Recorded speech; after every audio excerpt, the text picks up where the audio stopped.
Umat Tuhan yang terkasih dalam Yesus Kristus, Shalom.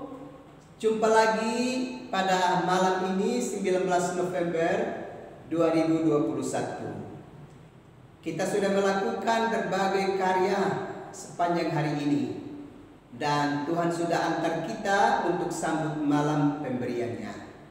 Mari sebelum kita beristirahat, kita ada di hadirat Tuhan untuk mendengarkan kebenaran firman-Nya.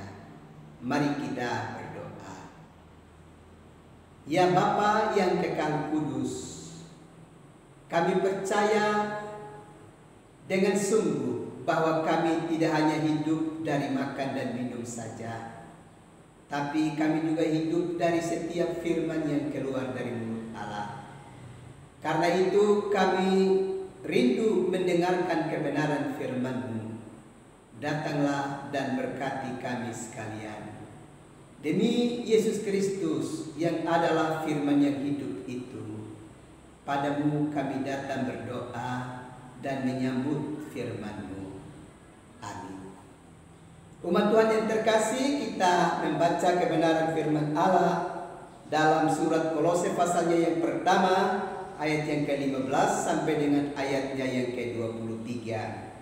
Dan saya akan membacakan ayat yang ke-15 dan 16. Umat Tuhan membacakan ayat-ayat selanjutnya. Beginilah bunyi firman Allah. Keutamaan Kristus. Ia adalah gambar Allah yang tidak kelihatan, yang sulung lebih utama dari segala yang diciptakan.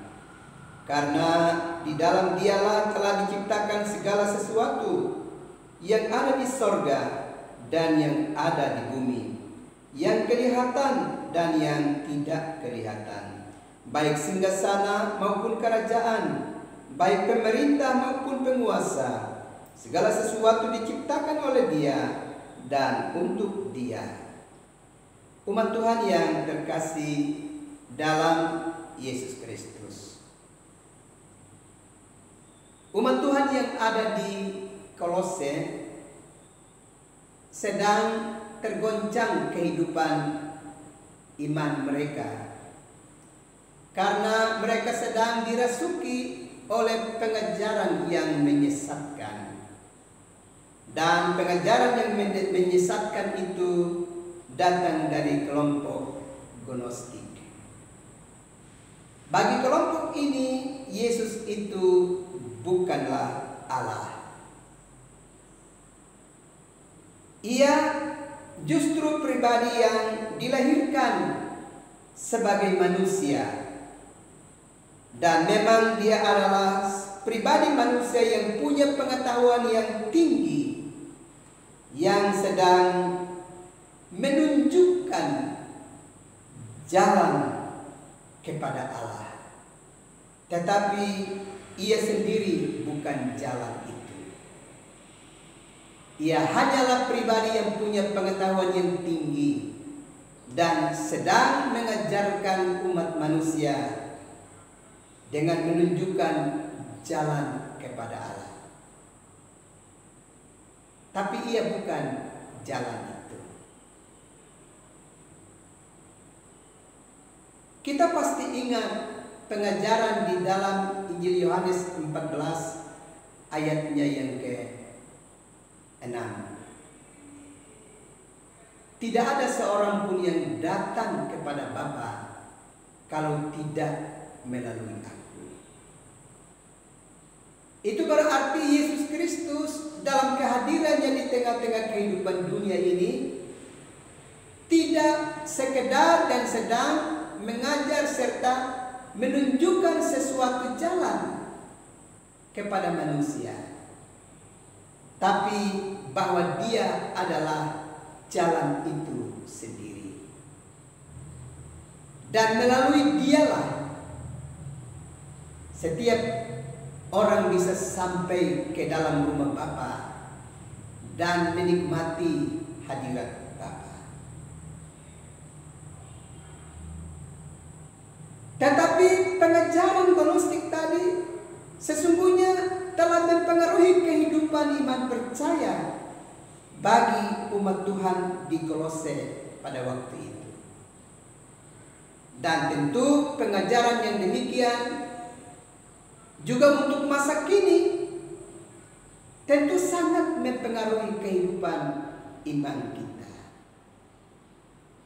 Itulah sebabnya kita mesti belajar dari surat Paulus kepada jemaat di Kolose ini, khususnya pasal yang pertama ayat yang ke-15 sampai dengan ayatnya yang ke-23, supaya kita bisa mengetahui siapa sesungguhnya Yesus itu bagi kehidupan kita umat manusia. Kita semua tahu bahwa nama Yesus adalah nama yang sangat spektakuler, yang pernah ada dalam sepanjang sejarah dunia, dan lebih utama sejarah hidup kita umat manusia. Sejarah telah membuktikan bahwa banyak orang yang menerimanya dan hidupnya diubahkan oleh Tuhan. Tapi kita juga tidak bisa sangkali bahwa masih ada orang yang menolaknya, tidak menerimanya, baik secara halus maupun dengan cara yang kasar.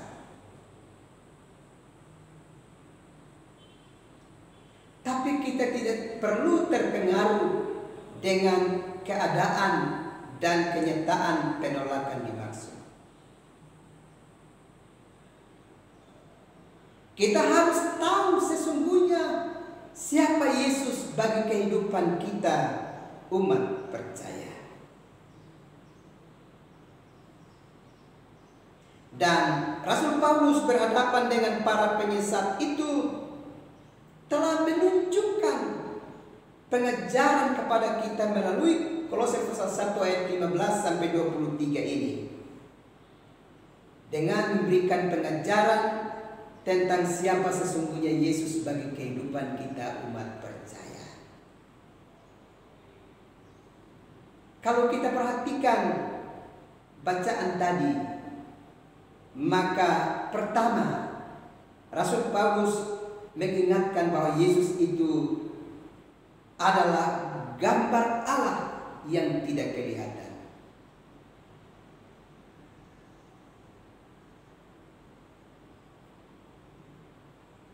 Dia bukan sekedar rekayasa para nabi dalam pemberitaan mereka atau rekayasa pemberitaan para rasul.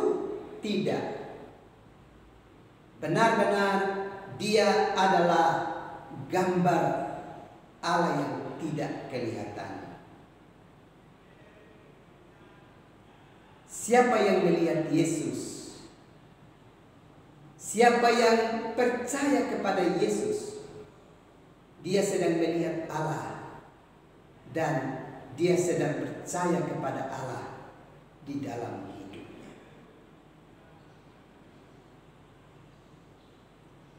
Allah memang adalah pribadi yang misteri. Tetapi pribadi yang misteri itu dia telah membuka dirinya dan memperkenalkan dirinya kepada kita manusia, berjumpa dengan kita di dalam diri Yesus Kristus, hanya karena kasih sayangnya untuk mau menyelamatkan kita. Dia harus menjumpai manusia yang telah diciptakan menurut rupa dan gambarnya, tapi yang sekarang telah jatuh di dalam dosa. Dan tidak mungkin manusia yang adalah gambar Allah yang telah jatuh dalam dosa itu dapat menebus dosa-dosa mereka dengan mengorbankan korban binatang. Tidak mungkin. Bagaimana mungkin gambar Allah itu ditebus dosa mereka dengan menghadirkan korban melalui binatang?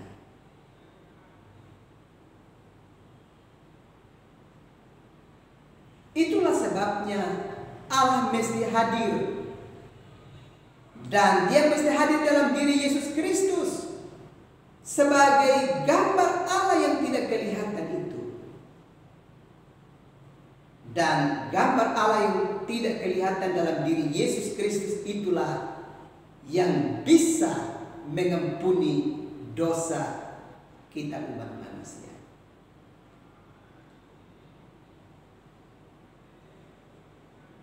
Itulah sebabnya Allah harus memperkenalkan dirinya dalam diri satu pribadi manusia yang diberi nama Yesus sebagai wujud dari Allah yang tidak kelihatan, yang hadir di tengah-tengah kehidupan kita dalam wujud seorang manusia. Dan gambar Allah inilah, dari Allah yang tidak kelihatan itulah yang bisa dapat menjadi korban untuk menebus dosa kita umat manusia. Ini hal pertama yang kita perhatikan di dalam pengajaran Rasul Paulus tadi. Hal yang kedua, Rasul Paulus menegaskan bahwa Yesus itu adalah pencipta. Dia bukan diciptakan. Ia ada pada mulanya, bukan ia diciptakan oleh Allah. Justru di dalam dialah segala sesuatu telah diciptakan, baik yang di langit maupun yang di bumi, maupun yang nampak kasat mata maupun yang tidak kasat mata. Seluruhnya diciptakan di dalam Dia dan oleh Dia.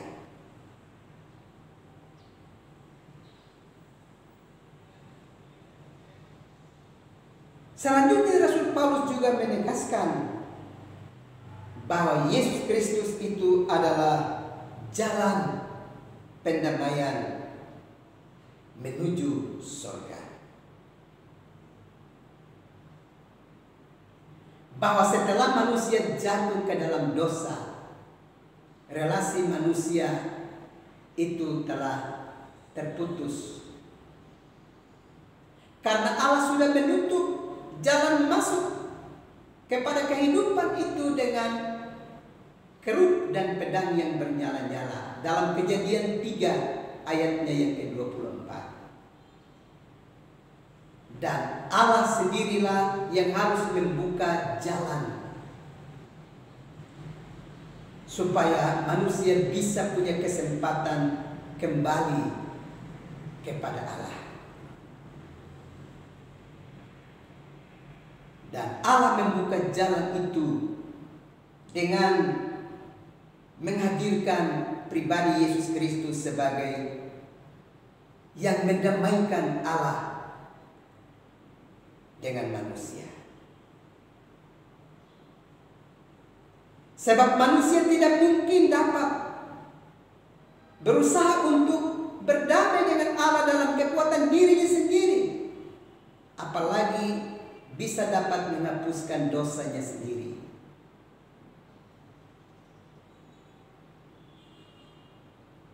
Korban Kristus di atas kayu salib itu mau menegaskan bahwa manusia tidak dapat menebus dosa dengan korban binatang.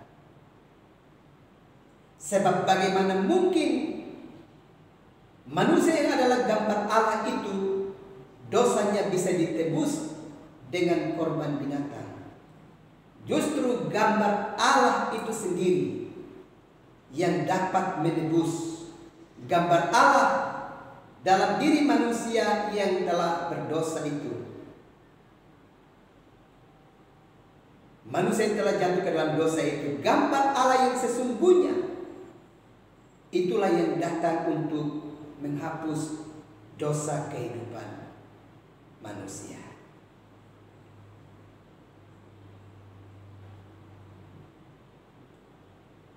Umat Tuhan yang terkasih di dalam Yesus Kristus. Karena itu dari perenungan ini beberapa hal harus kita ingat dengan baik. Pertama, pandanglah kepada Yesus Kristus. Hanya Dia satu-satunya yang bisa dapat mengampuni dosa kita umat manusia. Tidak ada yang lain selain Yesus Kristus. Satu-satunya. Karena itu, pandanglah kepada Dia.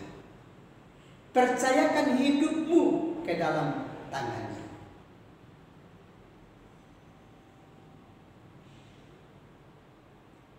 Hal yang kedua, pandanglah kepada Yesus Kristus. Hanya Dia satu-satunya yang dapat menyelamatkan kita. Tidak ada yang lain. Satu-satunya Dia, Yesus Kristus, yang dapat menyelamatkan kita.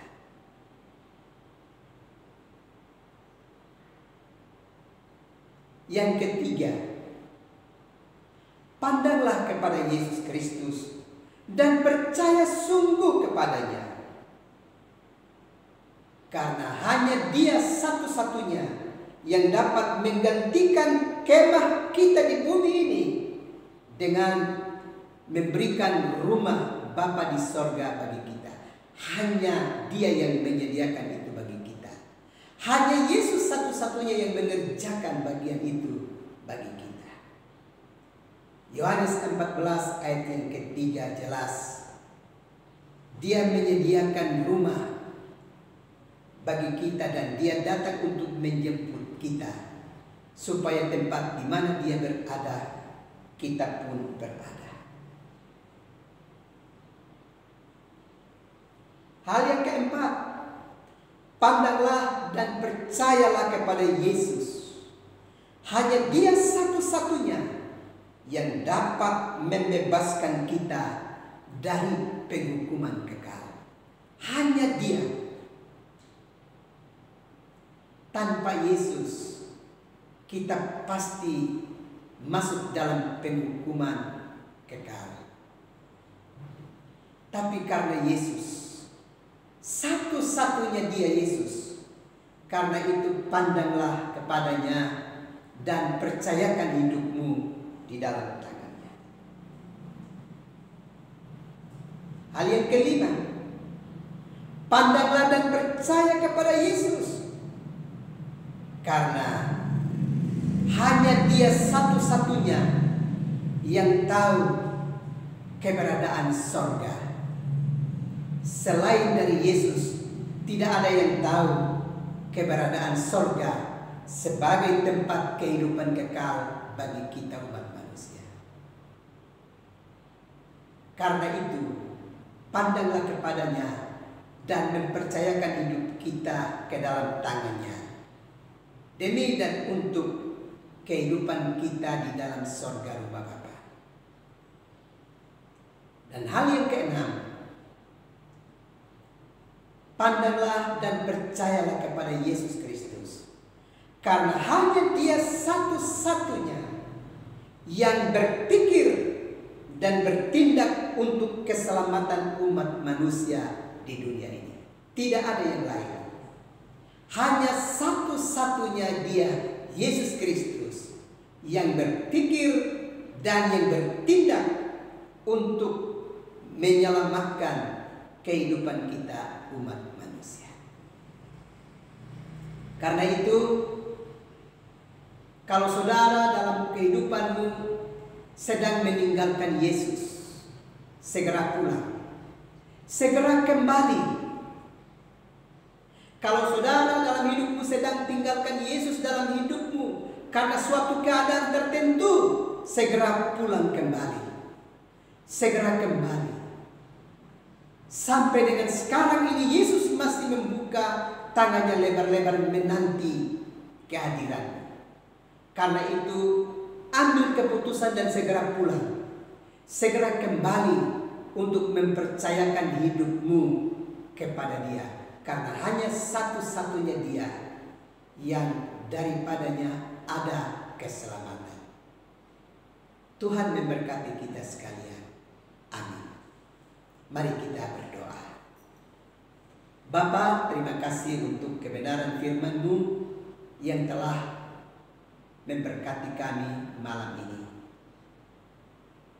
Kiranya Roh Kudus menolong kami dan menyadarkan kami, supaya kami terus memandang kepada Kristus dan mempercayakan hidup kami ke dalam tangan-Nya. Kepada semua kami yang karena keadaan tertentu telah mengambil keputusan untuk jauh dari hadirat Kristus, biarlah dengan firman-Mu kami kembali pulang kepada Yesus, karena hanya Dia satu-satunya yang bisa menyelamatkan kami umat manusia. Terima kasih untuk firman-Mu. Kami akan beristirahat malam ini.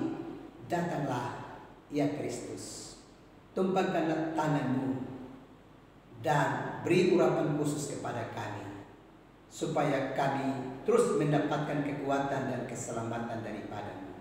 Demi Yesus Kristus kami berdoa. Amin. Umat Tuhan yang terkasih dalam Yesus Kristus, selamat malam, selamat beristirahat. Tuhan merindukanmu dan terus memberkatimu sekalian.